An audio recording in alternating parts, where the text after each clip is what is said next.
আমরা বিরতির পরে আজকে বিএনপি দ্বিতীয় দফা বৈঠক করেছে জাতীয় ঐকমত্য কমিশনের সাথে। সেখানে সংস্কার প্রস্তাবগুলো কোন কোনগুলোতে একমত দ্বিমত সেগুলো নিয়ে কথা বলবো। বিরতিতে যাওয়ার আগে আমিন আপনার কাছে জানতে চাই যে আজকে এনসিপির একটি প্রতিনিধি দল নির্বাচন কমিশনে বৈঠক করেছে, প্রধান নির্বাচন কমিশনের সাথে।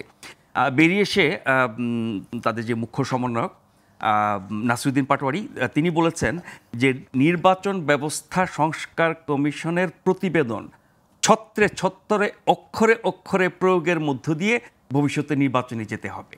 তার মানে নির্বাচন ব্যবস্থা সংস্কার কমিশনের কোনো কিছুই কিন্তু এখনও প্রয়োগ করা হয় নাই। নির্বাচন কমিশন কিন্তু গঠিত হয়েছে, তারা কাজ করছে, তারা প্রস্তুতি নিচ্ছে, সবই করছে কিন্তু আগের নিয়মে। তারা বলছে যে সংস্কার কমিশনের প্রস্তাব অনুযায়ী অক্ষরে অক্ষরে পূরণ করে তারপরে নির্বাচনে যেতে হবে। তার মানে এই কমিশন গঠিত হওয়া থেকে এখন পর্যন্ত যা কিছু করছে এগুলো কি তাহলে নালিফাইড হয়ে যাবে? আপনার এই যে কমিশন গঠিত হলোই তো নির্বাচন সংস্কার কমিশনের প্রস্তাব মানে আমলে না নিয়ে, কারণ এই যে আইন যে আইনে তারা যে কাজ করছে কোনোটি কিন্তু প্রস্তাবিত কোনো সংস্কারের মধ্যে 2022 সালে যখন আইনটি হয় নির্বাচন কমিশন নিয়োগ আইন, আমিও পার্সোনালি তখন লিখেছিলাম যে এটা একটা সার্চ কমিটি ত্রুটিপূর্ণ একটা আইন।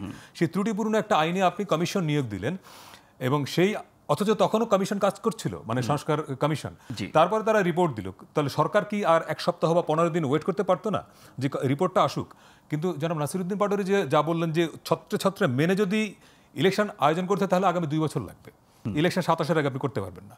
কিন্তু আমি একটু অন্যভাবে বলি, তারা কেন গিয়েছিলেন কমিশনে? আজকে ছিল নির্বাচন কমিশনে নিবন্ধন পাওয়ার জন্য যে আবেদন করবার শেষ তারিখ, এবং তারা 3-4 দিন আগে থেকে আমরা জানি যে ওনারা এই ডেটের মধ্যে আবেদন দিচ্ছেন না।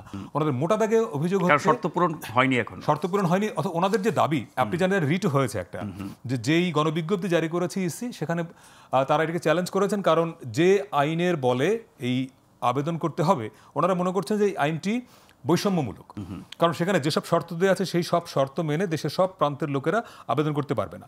ধরেন পাহাড়ের একটা জনগোষ্ঠী, তারা যদি মনে করে একটা পলিটিক্যাল পার্টি করবে, সে কিন্তু নিবন্ধন পাবে না। এরকম অনেকগুলা ক্লজের সঙ্গে তারা দ্বিমত পোষণ করে তারা বলেছে যে অন্তত পক্ষে 90 দিন সময় বাড়ানো হোক। কিন্তু আমি যেটা মনে করি, এনসিপি অলরেডি যেভাবে সংগঠন দ্বারা গোছাচ্ছে, নির্বাচন কমিশনের যেসব শর্ত সেই সব শর্ত মেনে আবেদন করা তাদের জন্য কঠিন না। কিন্তু তারা কেন আবেদন করে না আমি ঠিক জানি না। তারা হয়তো চাচ্ছে যে ডিলে হোক। তাদের বর্তমান আইনে তো তারা আবেদন করলে নিবন্ধন পাবে না, কারণ অনেক শর্ত পূরণ হয় নাই তাদের না। এবং এইটা এই সময়ের মধ্যে তারা গুছিয়ে ফেলতে পারতো। ধরুন প্রত্যেকটা জেলা উপজেলায় কমিটি 33% সম্ভবত নারী থাকতে হয়, এরকম এগুলো খুব কঠিন হতো না তাদের জন্য, এটা আমার মনে হয় অনেক জটিল না তাদের জন্য। মানে তারা হয়তো তারা হয়তো চাচ্ছে পুরো প্রসেসটা ধীরে হোক, যাতে করে মোটা দাগে তারা যে শব্দটা বলছে বারবার মৌলিক সংস্কার, এই মৌলিক সংস্কারগুলো করে নির্বাচনের তারিখ। কিন্তু এই মৌলিক সংস্কারের বেশ কয়েকটা জায়গা আছে যা পার্লামেন্ট লাগবে।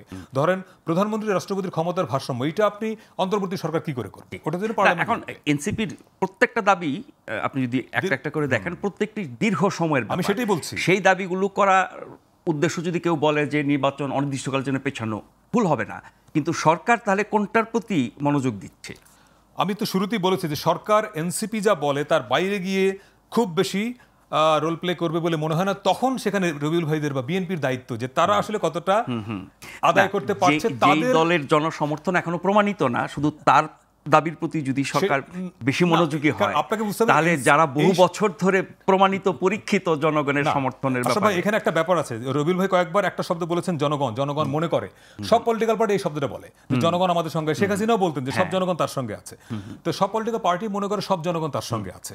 কিন্তু যারা নির্বাচন করেছে, সুষ্ঠু নির্বাচনে তো একটা ফল আমরা দেখেছি। এনসিপিও বলে যে বিরাট জনগোষ্ঠী তাদের সঙ্গে আছে, প্রমাণিত না। বিএনপি প্রমাণিত, কিন্তু সবাই এই জনগণের দোহাইটা দেয়। কিন্তু রবিউল ভাই যে বললেন যে সব জনগণ বা বিরাট অংশ জনগণ চায় ডিসেম্বরের মধ্যে নির্বাচন, ওনারা কি করে জানলেন? ওনারা কি ভোট নিয়েছেন? ওনাদের দলের যারা সমর্থক কর্মী এবং যেসব দল তাদেরকে সমর্থন দিয়েছে, এই দলগুলোর যে অনুসারী শুভানুদ্দয়ী এটা বলতে পারে যে আছে, অনেক রাজনৈতিক দল চায়, কিন্তু জনগণ চায়। আমি তো জনগণ, আমি ডিসেম্বরে ভোট চাই। জনগণ বললে 18 কোটি সব জনগণ না, জনগণের একটা অংশ, কারো বিশাল অংশ, কারো ক্ষুদ্র অংশ, কারো মাঝারি অংশ, ওইভাবে আর কি।